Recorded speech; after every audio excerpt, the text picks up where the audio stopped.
வணக்கம். மாநில செய்திகள் வாசிப்பவர் கோபாலகிருஷ்ணன்.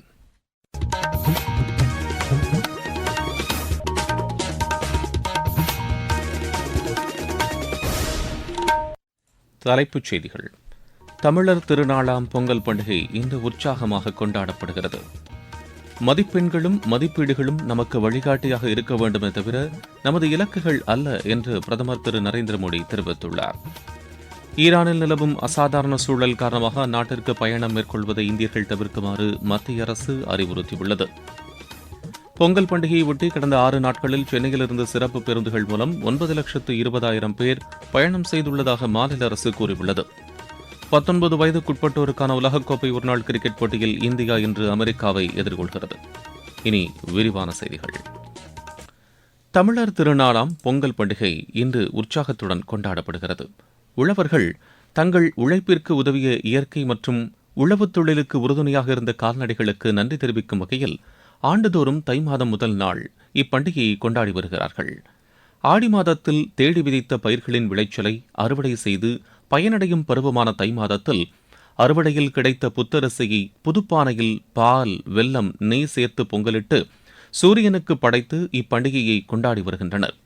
இந்நாளையொட்டி குடியரசுத் தலைவர் திருமதி திரௌபதி முர்மு, குடியரசு துணைத் தலைவர் திரு சி.பி. ராதாகிருஷ்ணன், பிரதமர் திரு நரேந்திர மோடி, ஆளுநர் திரு ஆர்.என். ரவி, முதலமைச்சர் திரு மு.க. ஸ்டாலின், மத்திய இணையமைச்சர் டாக்டர் எல். முருகன், அஇஅதிமுக பொதுச் செயலாளர் திரு எடப்பாடி பழனிசாமி, பாமக நிறுவனர் மருத்துவர் சு. ராமதாசு உள்ளிட்ட தலைவர்கள் மக்களுக்கு வாழ்த்து தெரிவித்துள்ளனர். பொங்கல் பண்டிகையையொட்டி மாநிலம் முழுவதும் பல்வேறு நிகழ்ச்சிகளுக்கு ஏற்பாடு செய்யப்பட்டுள்ளது. மாநில அரசின் கலை பண்பாட்டுத்துறை சார்பில் இன்று முதல் 4 நாட்கள் சென்னை சங்கமம் நம்ம ஊர் திருவிழா கலை நிகழ்ச்சிகள் நடைபெறவுள்ளது. சென்னையில் இந்நிகழ்ச்சி 20 இடங்களில் நடைபெறுகிறது. முன்னதாக இந்நிகழ்ச்சியை முதலமைச்சர் திரு மு.க. ஸ்டாலின் சென்னை எழும்பூரில் நேற்று தொடங்கி வைத்தார். மாநிலத்தின் பல்வேறு மாவட்டங்களிலிருந்து தேர்வு செய்யப்பட்டுள்ள 1500க்கும் மேற்பட்ட கலைஞர்கள் 50க்கும் மேற்பட்ட நாட்டுப்புற வடிவங்களில் நிகழ்ச்சிகளை நடத்தவுள்ளனர். அத்துடன் மற்ற மாநில கலை நிகழ்ச்சிகளும் நடைபெறுகின்றன. மாநிலத்தின் மற்ற நகரங்களில் நடைபெறும் கலை நிகழ்ச்சியில் 10,000க்கும் மேற்பட்ட கலைஞர்கள் பங்கேற்கின்றனர். இதற்கிடையே மதுரை மாவட்டத்தில் ஆண்டுதோறும் நடைபெறும் ஜல்லிக்கட்டு போட்டி நடப்பாண்டும் சிறப்பாக நடத்த ஏற்பாடு செய்யப்பட்டுள்ளது. அவனியாபுரத்தில் இன்று காலை தொடங்கவுள்ள ஜல்லிக்கட்டு போட்டி நடைபெறுவதற்கான அனைத்து ஏற்பாடுகளும் தயார் நிலையில் உள்ளதாக எமது செய்தியாளர் தெரிவிக்கிறார்.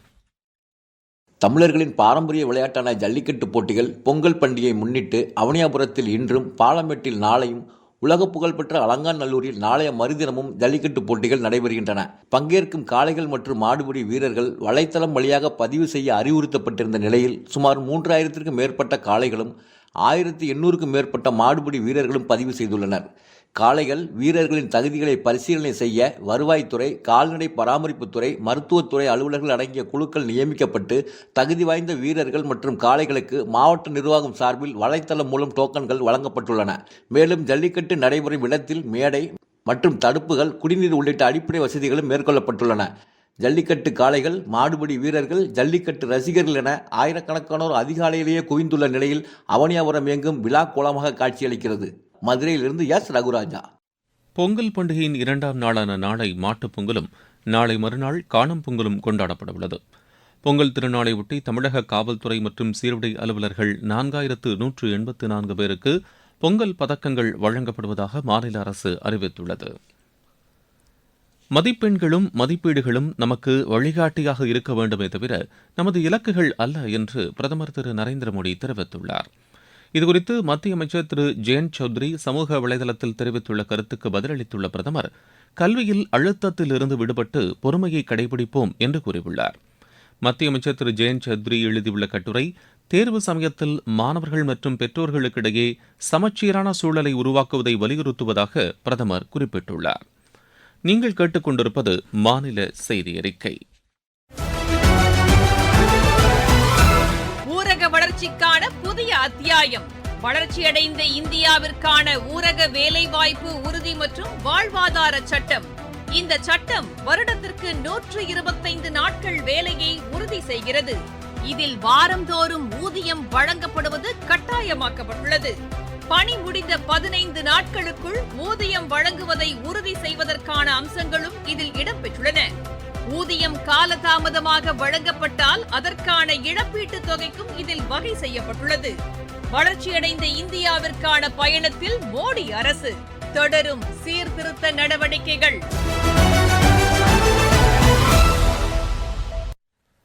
ஈரானில் நிலவும் அசாதாரண சூழல் காரணமாக அந்நாட்டிற்கு பயணம் மேற்கொள்வதை இந்தியர்கள் தவிர்க்குமாறு மத்திய அரசு அறிவுறுத்தியுள்ளது. இதுகுறித்து வெளியுறவு அமைச்சகம் வெளியிட்டுள்ள அறிக்கையில், ஈரானுக்கு பயணம் மேற்கொள்வது தொடர்பாக மத்திய அரசு சார்பில் அடுத்த அறிவிப்பு வரும் வரை அந்நாட்டிற்கு செல்வதை தவிர்க்குமாறு கூறப்பட்டுள்ளது. ஈரானில் வசிக்கும் இந்தியர்கள் எச்சரிக்கையுடன் இருக்குமாறும், போராட்டங்கள் நடைபெறும் பகுதிகளுக்கு செல்வதை தவிர்க்குமாறும் வலியுறுத்தப்பட்டுள்ளது. அங்கு வசிக்கும் இந்தியர்கள் இந்திய தூதரகத்தில் பதிவு செய்து கொள்ளுமாறும் அறிவுறுத்தப்பட்டுள்ளது. இந்நிலையில் தெஹ்ரானில் உள்ள இந்திய தூதரகம் வெளியிட்டுள்ள அறிக்கையில், ஈரானில் நிலவும் தற்போதைய சூழ்நிலையை கருத்தில் கொண்டு அங்குள்ள இந்திய மாணவர்கள், வர்த்தகர்கள், சுற்றுலா பயணிகள் உள்ளிட்டோர் வர்த்தக விமானங்கள் உள்ளிட்ட போக்குவரத்து சேவைகள் மூலம் வெளியேறுமாறு கேட்டுக் கொண்டுள்ளது. ஈரானில் சுமார் 10,000 இந்தியர்கள் வசிப்பதாக எமது செய்தியாளர் தெரிவிக்கிறார். இந்நிலையில் வெளியுறவு அமைச்சர் டாக்டர் எஸ். ஜெய்சங்கர் ஈரான் வெளியுறவு அமைச்சர் திரு சையத் அப்பாஸுடன் நேற்று தொலைபேசி வாயிலாக பேசினார். அப்போது அங்கு நிலவும் சூழல் குறித்து இருவரும் விவாதித்ததாக டாக்டர் ஜெய்சங்கர் சமூக வலைதளத்தில் குறிப்பிட்டுள்ளார். பொங்கல் பண்டிகையை ஒட்டி கடந்த 6 நாட்களில் சென்னையிலிருந்து சிறப்பு பேருந்துகள் மூலம் 9,20,000 பேர் பயணம் செய்துள்ளதாக மாநில போக்குவரத்துத்துறை அமைச்சர் திரு சிவசங்கர் தெரிவித்துள்ளார். பயணிகள் சொந்த ஊர்களுக்கு தடையின்றி செல்வதை உறுதி செய்யும் வகையில் கிளாம்பாக்கம் பேருந்து நிலையத்தில் நேற்று அவர் ஆய்வு மேற்கொண்டார். பின்னர் செய்தியாளர்களிடம் பேசிய அவர், கடந்த ஆண்டை விட இந்த ஆண்டு கூடுதலாக 63,000 பேர் அரசு பேருந்துகளில் முன்பதிவு செய்து பயணித்ததாக தெரிவித்தார். கிளாம்பாக்கம் பேருந்து நிலையத்தையும் புதிய ரயில் நிலையத்தையும் இணைக்கும் வகையில் கட்டப்பட்டு வரும் ஆகாய நடைமேடைக்கான பணிகள் அடுத்த மாதத்திற்குள் நிறைவடைந்து பொதுமக்கள் பயன்பாட்டிற்கு கொண்டுவரப்படும் என்றும் திரு சிவசங்கர் கூறினார். இருவரிச் செய்திகள். கிரீன்லாந்தை கையகப்படுத்தும் அமெரிக்காவின் முயற்சிக்கு நாட்டோ நாடுகள் உதவ வேண்டும் என்று அமெரிக்க அதிபர் திரு டொனால்டு ட்ரம்ப் கூறியுள்ளார். ஈரானை தாக்கினால் அதன் அண்டை நாடுகளில் படைகளை நிறுத்தியுள்ள அமெரிக்க தளத்தின் மீது பதில் தாக்குதல் நடத்தப்படும் என்று ஈரான் எச்சரித்துள்ளது. சத்தீஸ்கட் மாநிலம் சுக்மா மாவட்டத்தில் 29 மாவோயிஸ்டுகள் காவல்துறையினரிடம் சரணடைந்தனர். மகாராஷ்டிராவில் மும்பை மாநகராட்சி உள்ளிட்ட 29 உள்ளாட்சி அமைப்புகளுக்கான தேர்தலுக்கான வாக்குப்பதிவு இன்று நடைபெறுகிறது. முல்லைப் பெரியாறு அணையை கட்டிய கர்னல் ஜான் பென்னிக்விக்கின் 185வது பிறந்த தினம் அரசு விழாவாக இன்று கொண்டாடப்படுகிறது. தமிழகம் முழுவதும் 50க்கும் மேற்பட்ட சிப்காட் தொழிற்பூங்காக்களில் தூய்மைப் பணி மூலம் 1500 டன் கழிவுகள் அகற்றப்பட்டுள்ளது. ராணிப்பேட்டை மாவட்டம் ரத்னகிரி அருகே வனவிலங்குகளை வேட்டையாட நாட்டு வெடிகுண்டுகளை வைத்திருந்த 3 பேரை காவல்துறையினர் கைது செய்தனர். தருமபுரி ஆட்சியர் அலுவலகத்தில் மாவட்ட நிர்வாகம் மற்றும் சுற்றுலாத்துறையின் சார்பில் சமத்துவ பொங்கல் விழா நடைபெற்றது. ஈரோடு மாவட்டம் துய்யம்பூந்துறை ஊராட்சியில் நடைபெற்ற சமத்துவ பொங்கல் விழாவில் பொதுமக்கள், மாணவர்கள், அரசு அதிகாரிகள் கலந்து கொண்டனர். பெரம்பலூர் மாவட்டம் மலையாளப்பட்டி கிராமத்தில் நடைபெற்ற பொங்கல் விழாவில் ஆட்சியர் திருமதி மிருணாளினி உள்ளிட்டோர் கலந்து கொண்டனர். விளையாட்டுச் செய்திகள். 19 வயதுக்குட்பட்டோருக்கான உலகக்கோப்பை ஒருநாள் கிரிக்கெட் போட்டியில் இந்தியா இன்று அமெரிக்காவை எதிர்கொள்கிறது.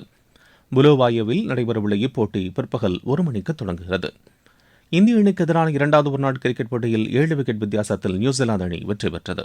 ராஜ்கோட்டில் நடைபெற்ற இப்போட்டியில் முதலில் பேட் செய்த இந்தியா நிர்ணயிக்கப்பட்ட 50 ஓவரில் 7 விக்கெட் இழப்பிற்கு 284 ரன் எடுத்தது. 285 ரன் எடுத்தால் வெற்றி என்ற இலக்குடன் பின்னர் களமிறங்கிய நியூசிலாந்து 47.3 ஓவரில் 3 விக்கெட் இழப்பிற்கு 286 ரன் எடுத்து வெற்றி பெற்றது. 3 போட்டிகளை கொண்ட இந்த தொடரில் இரு அணிகளும் தலா ஒரு போட்டியில் வெற்றி பெற்றுள்ளன. 3வது மற்றும் இறுதிப் போட்டி வரும் ஞாயிற்றுக்கிழமை இந்தூரில் நடைபெறவுள்ளது. சென்னை சர்வதேச டென்னிஸ் போட்டியில் இந்தியாவின் எல் பத்ரிநாத், அபினவ் சஞ்சீவ் சண்முகம் இணை காலிறுதிக்கு முன்னேறியுள்ளது. ஆடவர் இரட்டையர் பிரிவு காலிறுதிக்கு முந்தைய சுற்றில் இந்த இணை 6-3, 3-6, 10-7 என்ற செட் கணக்கில் மற்றொரு இந்திய இணையான ஆரியன் லக்ஷ்மண், மணீஷ் சுரேஷ்குமார் இணையை வென்றது. மீண்டும் தலைப்புச் செய்திகள். தமிழர் திருநாளாம் பொங்கல் பண்டிகை இன்று உற்சாகமாக கொண்டாடப்படுகிறது. மதிப்பெண்களும் மதிப்பீடுகளும் நமக்கு வழிகாட்டியாக இருக்க வேண்டுமே தவிர நமது இலக்குகள் அல்ல என்று பிரதமர் திரு நரேந்திர மோடி தெரிவித்துள்ளார். ஈரானில் நிலவும் அசாதாரண சூழல் காரணமாக அந்நாட்டிற்கு பயணம் மேற்கொள்வதை இந்தியர்கள் தவிர்க்குமாறு மத்திய அரசு அறிவுறுத்தியுள்ளது. பொங்கல் பண்டிகையை ஒட்டி கடந்த 6 நாட்களில் சென்னையிலிருந்து சிறப்பு பேருந்துகள் மூலம் 9,20,000 பேர் பயணம் செய்துள்ளதாக மாநில அரசு கூறியுள்ளது. 19 வயதுக்குட்பட்டோருக்கான உலகக்கோப்பை ஒருநாள் கிரிக்கெட் போட்டியில் இந்தியா இன்று அமெரிக்காவை எதிர்கொள்கிறது. இத்துடன் இந்த செய்தி அறிக்கை நிறைவு பெறுகிறது.